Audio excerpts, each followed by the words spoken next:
And before we get into it, guys, this episode was brought to you and powered by BetUS. They're doing something special, 150% bonus on your first deposit to $2,000, on your second and third it's 125.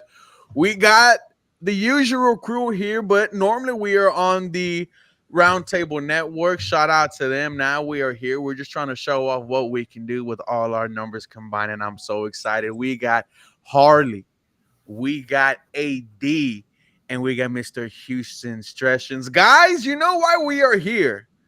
The Houston Texans, 4-1. AD, I want to start with you. Mm-hmm. How we feeling? I'm okay. I'm Ah, okay. My expectations are greater than most. This is just the start of what I'm expecting. Honestly, I thought we'd be 5-0. But I'm happy with the 4-1. I'm happy. I can say I'm happy.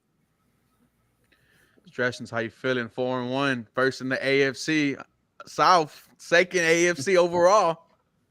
I'm big blessing, man. I mean, obviously, there's a lot of concerns that we all have, and they're all justifiable. But like even with all of that, like you said, we're 4-1 with a 2-game lead in the division. CJ Stroud has yet to play anywhere near his best ball. The whole team in general. So I mean, walking away 4-1 without having played nearly our best ball, I mean, that's looking good for me. You can't ask to be in a better spot. Harley, the handsome man, the Houston Texans. They're 4-1. How we feeling? Yeah, I'm content. I'm pretty Mm-hmm. pretty happy. I thought they would be 4-1. I thought they would lose to the Buffalo Bills, and hey, tick for tack, they ended up losing to the Vikings, and you beat the Bills. So overall, I think it's still impressive to beat a team of that caliber in any way, and you got a W. You're 4-1. My hope is that better football's ahead. Better football's ahead, and we could start with this matchup. Sessions, we'll go to you. Houston Texans 23-20 came off of a Kaimi Fairbairn 59-yard field goal from the logo to win it. This was another intense game for the Houston Texans. First half, it looks like we were going to run away. Second half, not so much, man. Thoughts on the game? I mean, it's the same old story as pretty much 80% of the games last year, and a pretty reoccurring theme this year. How I got my name, Houston Stressins. Every game is stressful as hell for no reason. Like you mentioned, the box score, we dominate, and we still find a way to keep the game close, whether it's turnovers, penalties, everything in between. But all that being said, we found a way to win. There was, a lot of good things and some bad things. Most notably to me was some bad clock management and decisions late in the game that were frustrating, but found a way to win, and hopefully we improve those things going forward and don't lose any games that we should win. I 100% agree. AD Stresson's he mentioned that there were some goods. Let's talk about one of them. Stephon Diggs against his former team, 6 receptions, 82 yards, averaging 13.7 yards a catch. Not the dominant day we were expecting, but Stephon Diggs, but nonetheless, one of the reasons why you were, victorious, really stepped up when Nico was out. It was a good day for number one, man, and it meant a lot to him. He said post game. Yeah, absolutely. And it helps that he outgained and outperformed the whole wide receiving core of the Buffalo Bills. So you can, you kind of drop your nuts on that, on that fact. But yeah, Stephon Diggs is a leader. We all know he's a leader, and he knows he's a petty leader too. But he's very, very energetic, and he shows, the team supported him and know internally how important this game was for him. And he just went out there and did his thing. As always, he's always available, always there when you need him. I think this whole season he's always been there in the crunch time when you need one of those crucial first downs. Steph is going to get it for you. Reliable. So definitely think that this game was a statement game going forward. Now that we know the news about Nico, that this is a statement game for Stephon going forward. That he's the number one, and he's gonna prove it each and every week. Harley, it's now 5 weeks of Stephon Diggs being a Houston Texan.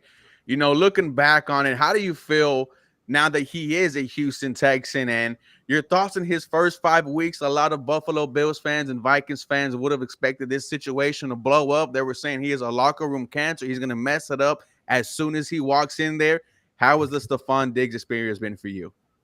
It's been fantastic, actually, man. It's been a pretty cool little marriage. Whether or not it's 1 year or not, we'll know in the future. But overall, I'll say the fit has been great here for Houston.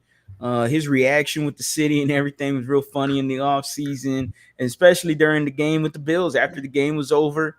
You know, what's up, H-Town, signing things for the fans and stuff. That was great to see. Seeing him, you know, go into the locker room after D'Amico was talking, and they cut to Stephon Diggs there, and he talked about how much the game meant to him, like AD mentioned. You know, so yeah, you know, it's been pretty cool with Stephon. I'll say this though, in terms of performance and in terms of statistical stuff and everything like that, it's been about average in terms of that. Just because of my expectations were a little higher, the hype around him was very high too. Maybe it was just a little. Maybe the expectations were a little too high on my end. I'm just looking at someone that's a bona fide wide receiver one that has been there, done that. I thought maybe the performance would be a little bit more outspoken, but I guess I'll say this to debate myself. Nico Collins basically just said, "Hey, I'm gonna eat. y'all gonna get this, but I'm gonna make sure that I'm gonna get everything that's on the plate. All right, and I'm gonna get dessert too." I got one question. Go ahead, AD. You guys. Do you think, you know, that the Buffalo Bill matchup was the only motivation he had? I think there was a report that came out. No, don't start. Don't start. I already know where you're going. Shout out to Cardi B. Shout out to her. Hey, man, Stephon Diggs, whatever you need to, you know, whatever you need for you to be the number one player out there, shout out to the Wild. That's what she says she has, man. Shout out to Cardi B. I saw the Shannon Sharp video about that, like about his last name. Like his last name was Diggs for a reason. Yeah, buddy. You know, according to DJ Academics, he's doing other, woman. It's insane, man. But did y'all watch that? That was crazy. Like, so Academics was a source, and he like stated it like as a fact, and then you watch his video, and his video is like, "This isn't a fact. I'm just assuming." And he basically said it was just text, but I'm gonna say it wasn't. It's like that's kind of reckless, bro. That's DJ Academics. Yeah, that's Academics. How he used. Yeah. But we know how he makes it. If Cardi B pops out to a Houston Texans game, that would be crazy. Look, man. But the Houston Texans game, is that what you said? Yeah, imagine she pops out at one. Speaking of popping out, I said this last night. I implore all of people who love women and of that nature. Azeez Al-Shaair is right up there at the top, brother. I'm gonna send it to y'all in the chat. Separately, I'm talking about the group here. But if you haven't seen Azeez Al-Shaair's girlfriend or fiance or whatever, brother, if you got that, you can be on my team for the rest of your life. He is, bruh. He's winning. So he never loses. Never loses. Okay. Stresson's Harley brought up Nico Collins, and we could get into it. The unfortunate news that he is being placed on IR, going to miss at least the next 4 games with a hamstring injury that he suffered in the first quarter in the win against the Buffalo Bills. Your thoughts on losing number 12? I mean, we're talking about arguably one of, if not the best wide receiver in the NFL. Yeah, I mean, it sucks. I mean, there's no denying that. It definitely sucks, but immediately you think, okay, what's next? I will say just with the injuries overall, the way they're managed, both D'Amico and Nick Caserio, they've been on record, and they've shown it with their track record as well. But they err on the side of caution. They are very cautious on players and rushing them back. Joe Mixon is a case in point. I really do think a lot of these players like Joe Mixon, Dameon Pierce that have injuries probably could have played in some of these games, but they are seeing big picture. The fact that we still are 4-1 despite some of that, I think it tends to be the same with Nico. Like maybe he could have came back in 2 to 3 weeks, but maybe they said, hey, let's just not even worry about it. We see this 4-game stretch. 2 of the games New England and Indy are probably pretty winnable, and then you have a couple tough ones against Green Bay and the New York Jets. But so I like that D'Amico is thinking long term. But as far as filling in for him, I think we'll be just fine. I mean, I know we had talked about, Harley talked about Stephon Diggs not getting the stats that he had liked, but I mean, can you blame CJ Stroud? I mean, a lot of it is because CJ Stroud has an alpha and Nico. If he's open every play and catches every ball, why would you not throw him the ball every play? So as a byproduct of that, Nico's stats are crazy, but Tank and Diggs might have suffered a little bit. So this could be a blessing in disguise and a good silver lining to get the rest of the guys going. I know a lot of us have been, wanting Tank Dell to get going. This is a great opportunity for that. But as far as like who steps in immediately for Nico is going to be Xavier Hutchinson. Nico's that big X receiver. We saw it in the game. Hutchinson is his backup X receiver. But as far as like actual production and targets, I would think that Diggs steps up. I mean, CJ already talked about it today. He said already in practice he's already taken on a new role. So there's a reason why we went and got a receiver this offseason. We saw what happened when we had injuries last year. And then on top of that, a reason why we went and got a veteran receiver. So now we have Diggs who's going to step into this veteran role and take over. And then one last thing too is I think Tank is primed for some big games. We all saw it last year that Tank and CJ in the scramble drill was electric. I mean, game-changing 50-yard plays. But this year it kind of was more so him and Nico. So I would look to see whenever we see, every other play when he gets pressure and CJ flushes out to his right, the guy he's looking for now is going to be Tank Dell. So, it sucks, but I think it's a blessing in disguise to an extent if we can come out, 3-1 in this 4-game stretch.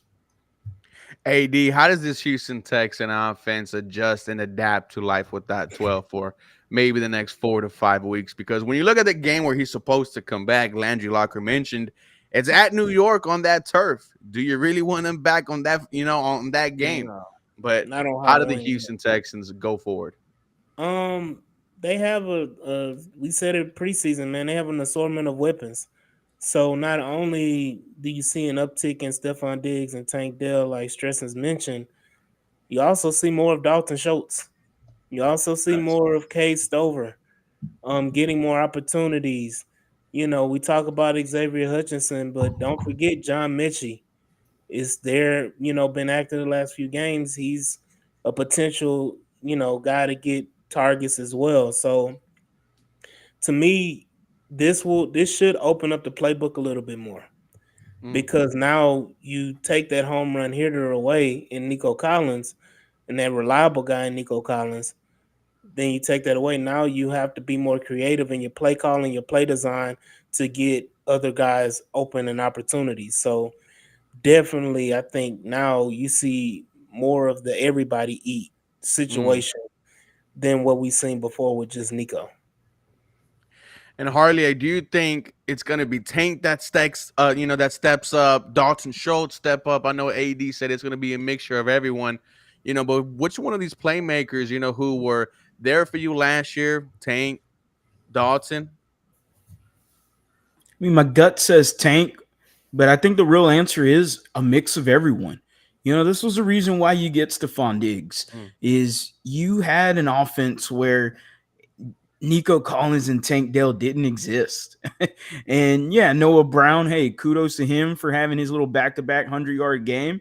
But that wasn't very fun offense when it got to a time where you're going, man, kind of missing some Nico and Tank right now, So with the addition of Stephon Diggs, yeah, does it suck? Obviously, you want to be fully healthy every single game. It's not going to happen. I'm in the same alignment as Stressens. I think this is just a precaution. Nico's probably going to be healthy within 2 to 3 weeks. And hey, put him on the IR. Why put him out there at MetLife Stadium, New York Jets on Halloween? There we go. Halloween. Scary like, we should just forfeit that game. Don't even play. Come on, man. Like it feels like an L written all over it. Like it just sounds scary. Just come out of there healthy. You come out that game healthy, that's a dub in my opinion. That's a dub. But I mean, I want to say Tank though. I will say, just because whenever Nico did go down in the first half, Tank Dell did get a lot of targets his way, some catches his way. Second half, we had an implosion on offense, so I'm not going to throw anything towards Tank there. But I want to see Tank get involved more. That's who I'd like to see. Some implications could be that, hey, maybe Xavier Hutchinson, given that Stephon Diggs is on this implied 1-year marriage, maybe Xavier Hutchinson or John Mechie show you that glimmer of, maybe that could be a guy that we can utilize next year a lot more and maybe be more comfortable. That's what I want to see. Can Mech do one of those like, oh, okay, I'm pretty comfortable with them moving forward going into next year? That would be interesting to see in this 4-week span. As we move on to the game, hopefully Nico. Hey, Ruben, I got one more thing to add on that, if you don't mind. Yeah, what's interesting to me is that Nico's the big body X receiver, and that's what Hutchinson is behind him. But the difference is Nico's the big body receiver that can stretch the field. He runs a 4.4. Hutchinson can't. So a couple things is, typically your X receiver is on the field every time, no matter personnel, if it's 2 tight ends or whatever. If there's 2 receiver sets, 1 receiver set, they're always on the field. So one, will they take him off if they want to spread the field and use Tank and Diggs? And then 2, the chat has made some good points. I know a lot of us may not want to hear this, but Robert Woods is another guy who they're going to use to step up. We don't want to hear that, but that's what's going to happen.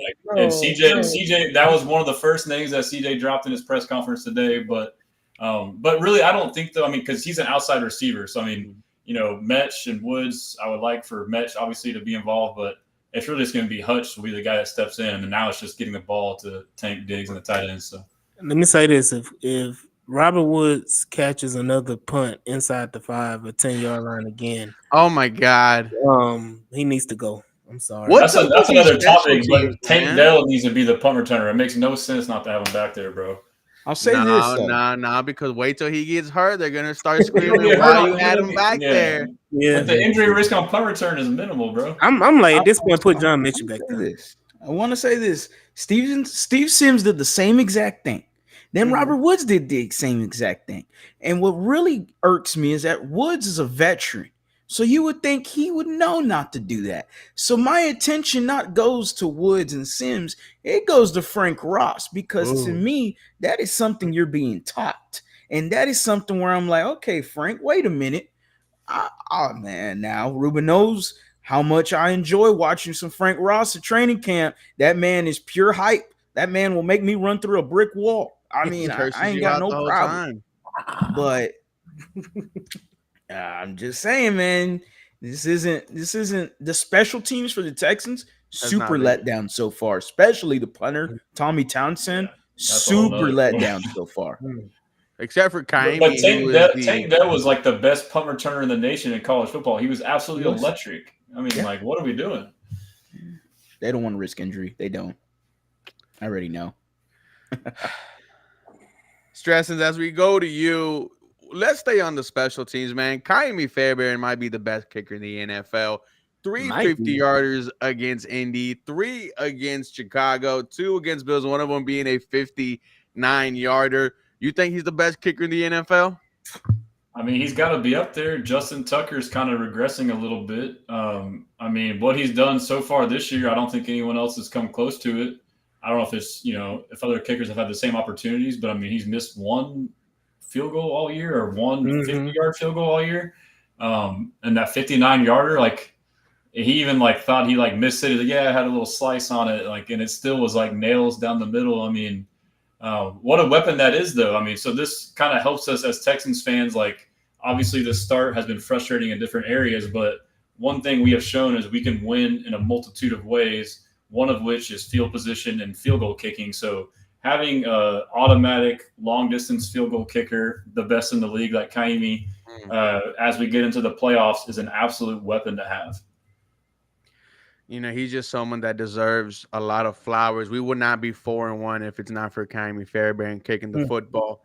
This Houston Texans defensive line was swarming. Josh Allen had arguably the worst game of his career, 9 of 30, 131 yards, 1 touchdown, no INTs, a quarterback rating of 56.4.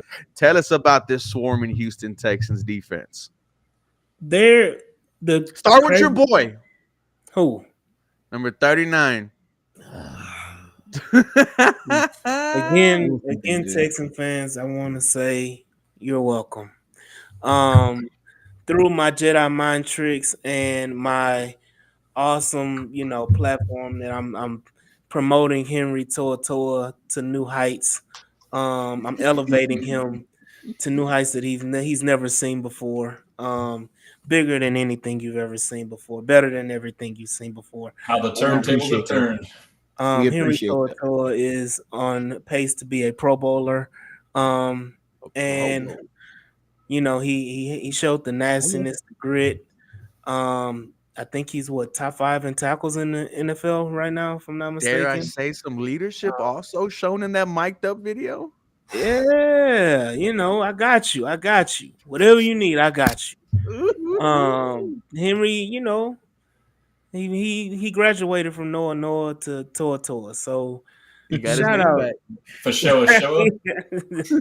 Right. um Definitely been playing this behind off. Sideline to sideline, been showing the speed, been showing the nastiness. Learning from Aziz Al-Shair, who's been crazy good for us this year. I need him to go and put some stickum on his gloves or something, but Oh, yeah, he got to be better than that. But the interior defensive line has been great as well.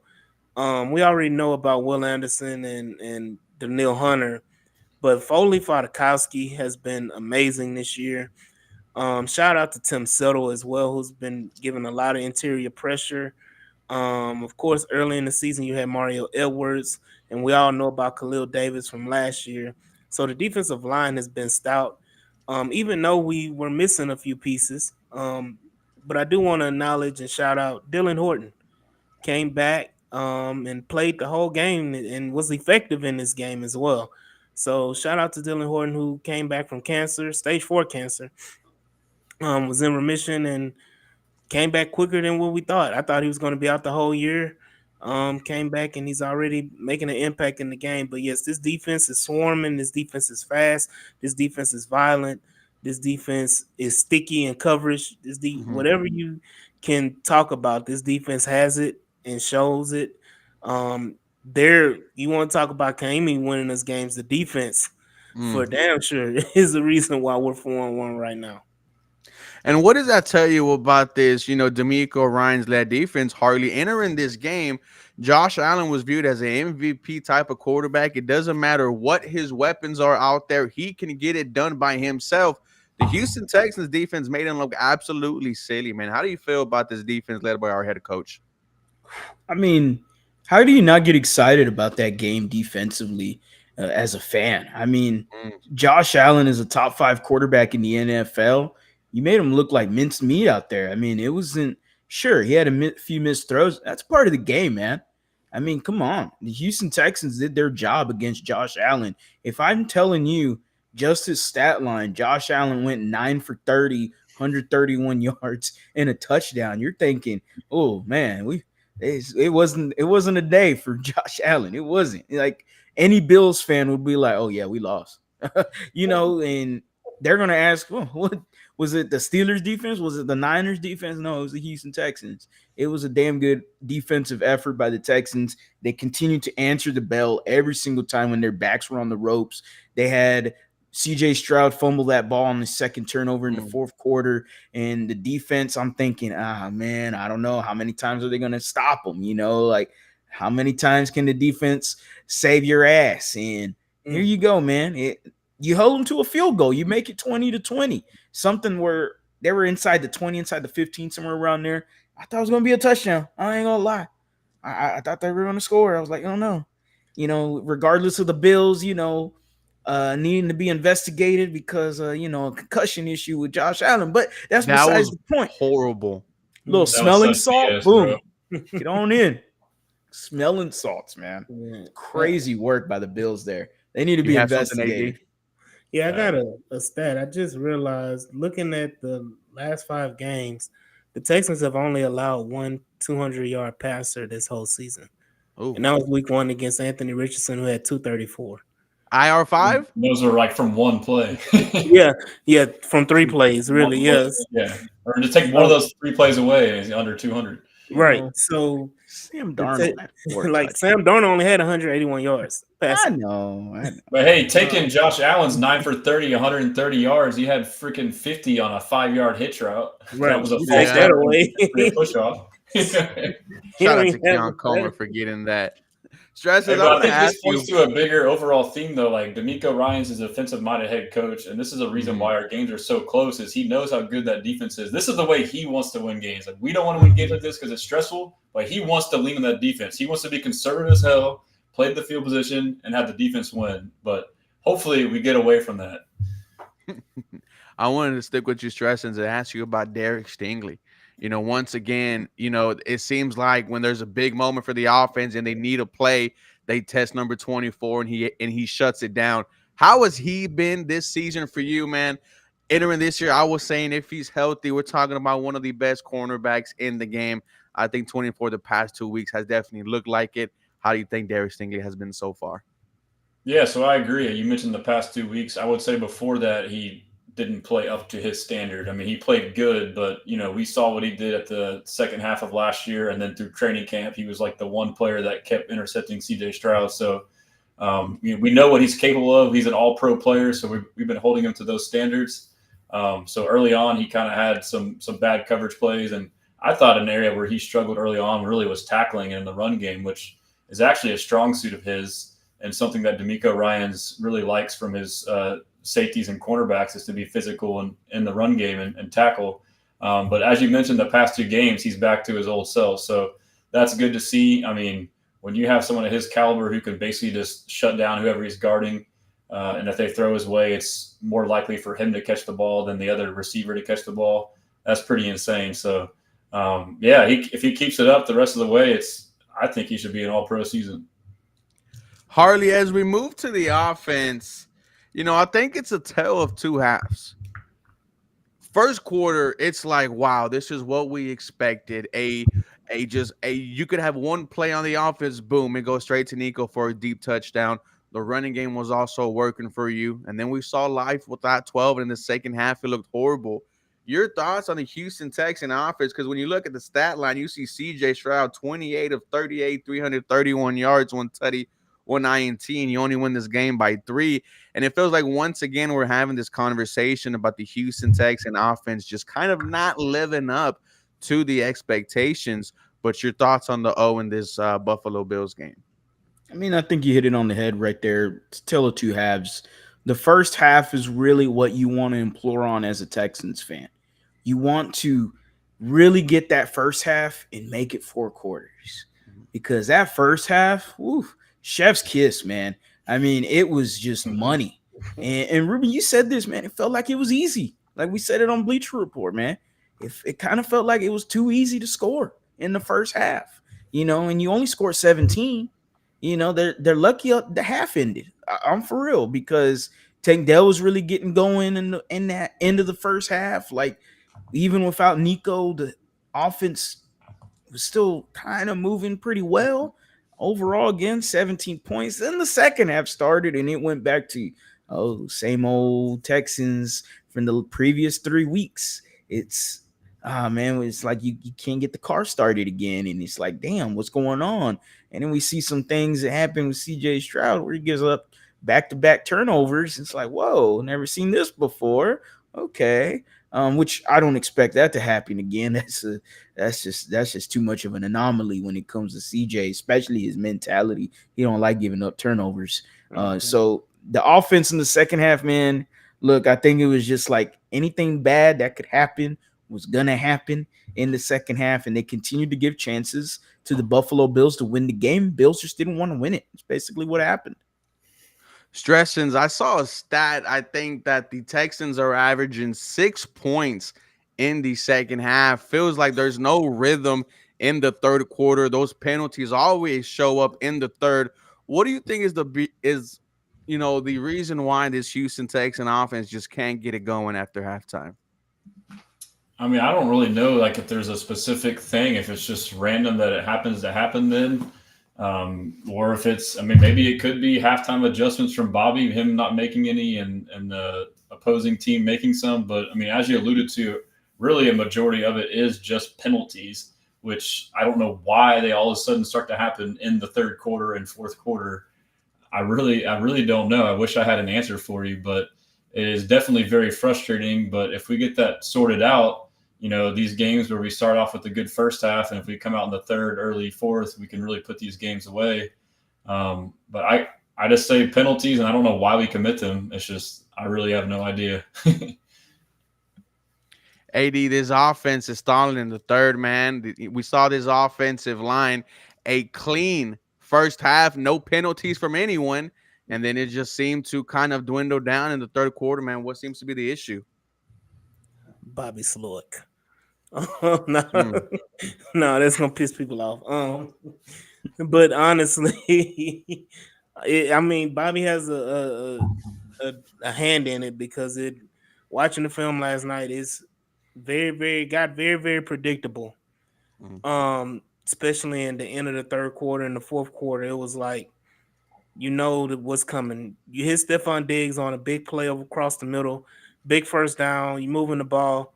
What's the first play you run?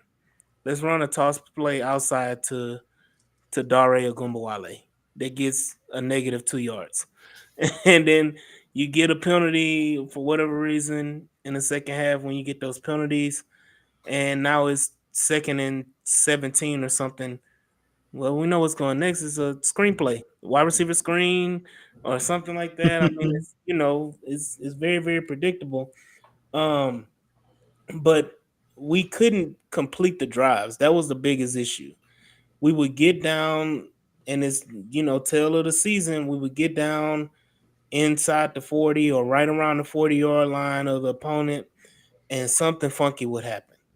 The referees were, I'm telling you, it was some phantom calls in that late third quarter, early fourth quarter. One on the defensive side, one on the offensive side. They called a holding on Shaq Mason when Shaq Mason basically pancaked the guy. And then they called a defensive holding on, I think it was Tim Settle. And I'm still trying to figure out where he held when the offensive line just turned and blocked them. So it's been like a ridiculous situation that happened in that game. But of course, the 2 CJ turnovers don't help because I think the interception, you were driving down the field, then you throw the interception, which was a great play by that linebacker right. too, though. By the way, right? Yeah, you take nothing away from him. He made a hell of a play. I don't put that on CJ because I see where he was going, but like you said, stressing the linebacker just made a hell of a play. But you were driving on that drive. Defense made a key stop. You get the ball back, then CJ turns it over again and basically gives the Bills the 3 points to tie the game. So those are just a myriad of things that happen, but you gotta stop being predictable. You weren't predictable in the first half on offense, and then all of a sudden you revert back to your old ways in the second half, and you stall and you don't score but 6 points 6 points the whole second half.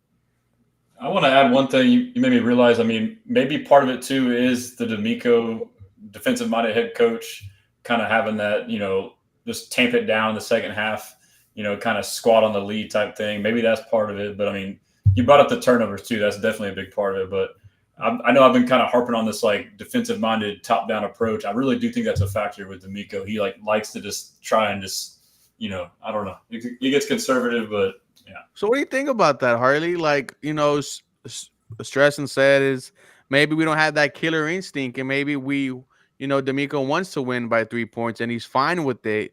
I always felt like you need to put your foot on the throat, kill them when you can. Don't let any type of momentum come back in this game. But it feels like our head coach is, willing to give us a heart attack, willing to have us stressing over here. Yeah, I mean, we can imply that because he's a defensive-minded coach. We can see it from the games so far too, as well.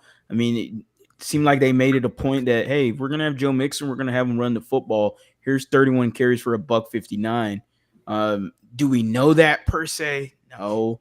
But it's tough, man.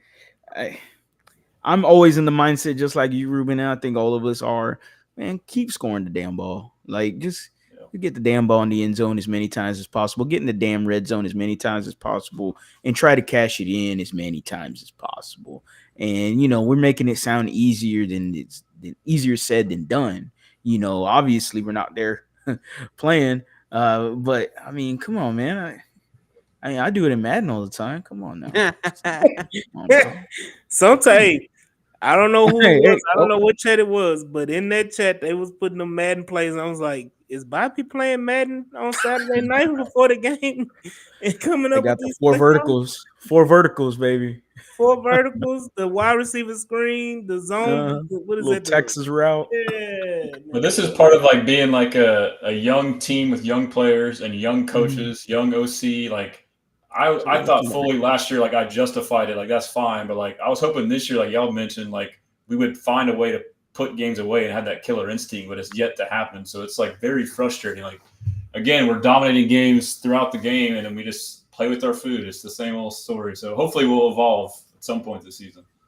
Yeah, one player I want to highlight on offense, and he's had a big moment the past 2 weeks. Dare Gumbawale, 30 yards on the ground, 57 through the air, 7 targets through the air.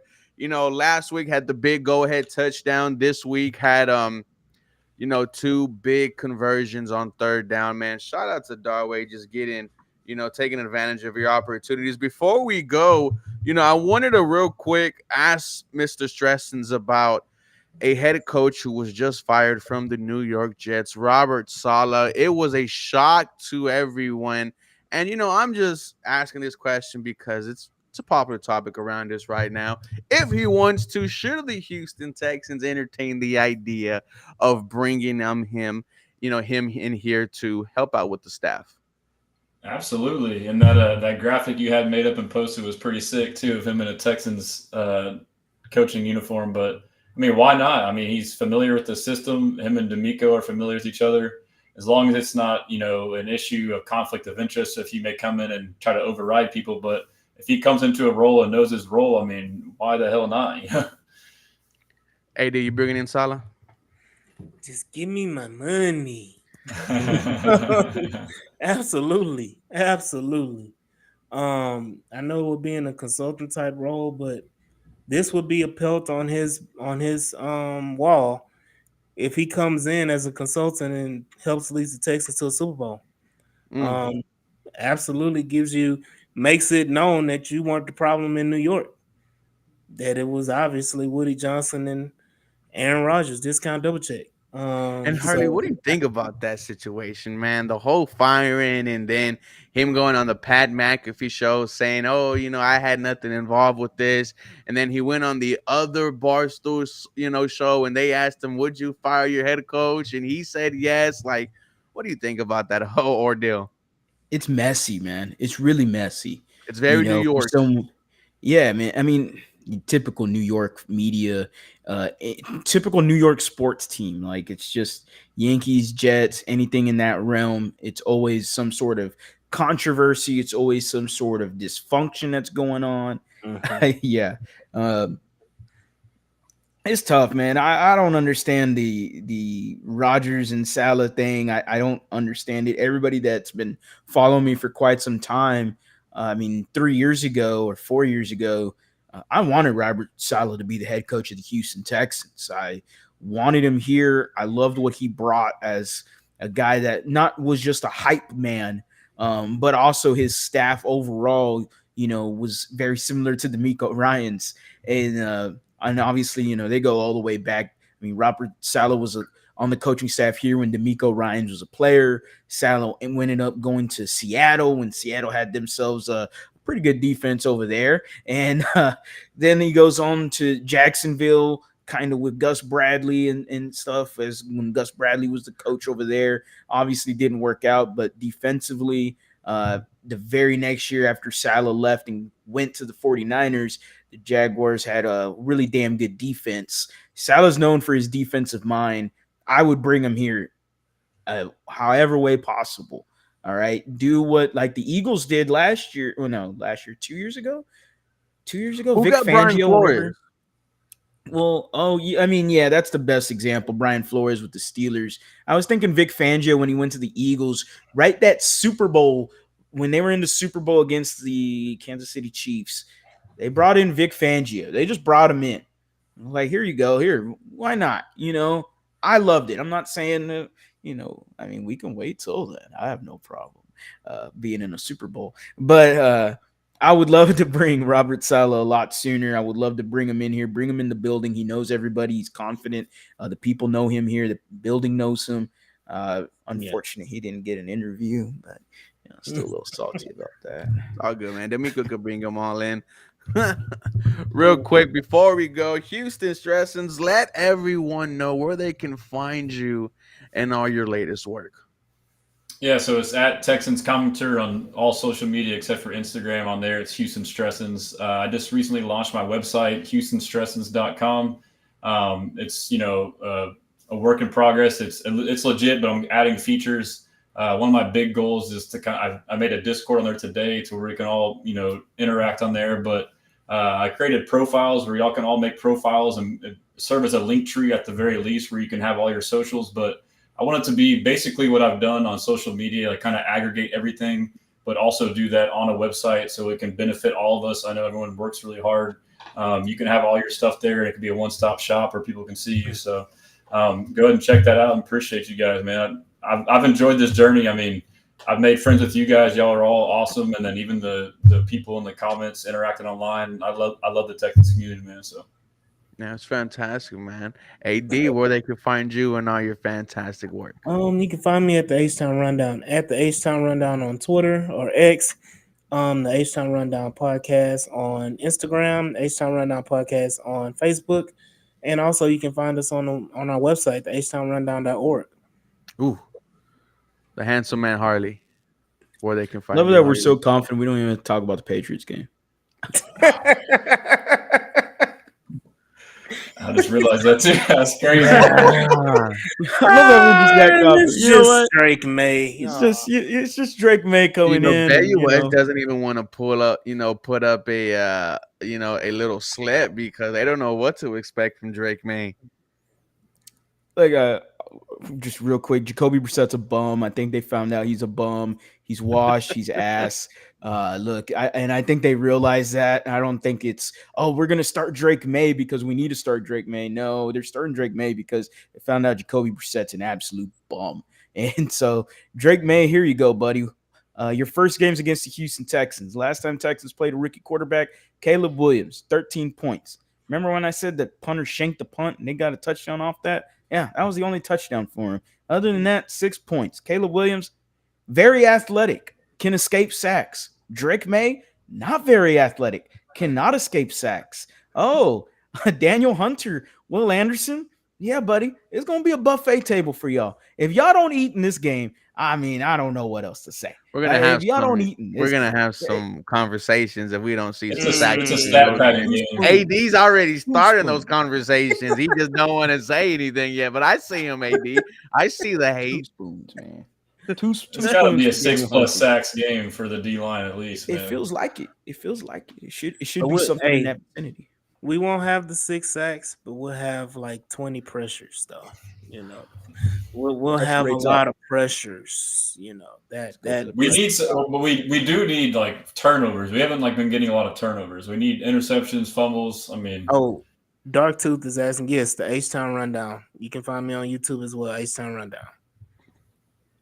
And guys, you can find my stuff. Just type in 713 Houston Sportcast. Pop right up. Thank you all for being a part of today's episode. We can't wait to be back next week as we break down what happened after the Patriots. Harley is acknowledging the tribal chief. Let us know what's going on. No, real quick before we get off, hey, I know we have a lot of comments and I know we have a lot of fans and a lot of people that are subbed on the channel that are from Florida. So, hey, man, big blessings for the Floridians, the Texans fans that are in Florida, actually, man. I know there's a nasty Cat 4, Cat 5 hurricane, 170 miles per hour winds. Be safe out there, man. I hope all of y'all are safe out there for real. Like that's nothing to play with. If you can get out, make sure you got out. You know, I know it's supposed to be landing sometime soon, if not right now. So hey man, shout out to all the Floridians that are Texans fans in Florida in general, of course. But man, I wish y'all the best, man. Wish you the best. I'm following this one guy. His name is Lieutenant Dan, and yeah, he has his boat, out there, and he's not leaving. So everyone's documenting, him. But yeah, shout out to everyone. Hope y'all. In the hurricane, Lieutenant Dan. Well, he only has in one my leg, so screen. that's why they're calling him Lieutenant Dan. So it's punishment fits the Yes. crime. But Special boys, place